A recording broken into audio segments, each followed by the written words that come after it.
ஒரு அழகான பழைய பிரிட்டிஷ் ராஜ்யத்துல உயரமான கல்கோட்டை, மழை மேகங்கள், குதிரை வண்டிகள் ஓடிக்கிட்டு இருந்தது.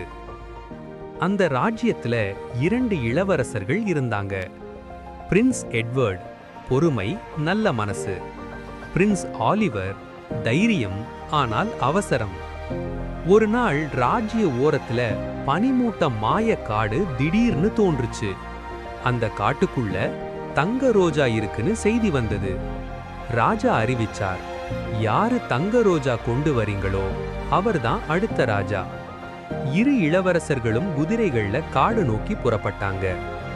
காட்டுக்குள்ள நுழைஞ்சதும் ஒரு பழைய பேசும் ஓக் மரம் சொன்னது, பியோர் ஹார்ட் உள்ளவன் மட்டும் தங்க ரோஜா எடுக்க முடியும்.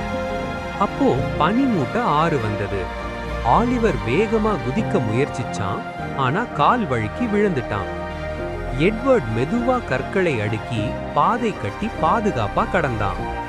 அப்படியே இருவரும் ஆற்றை கடந்து காட்டுக்குள்ள ஆழமா போனாங்க.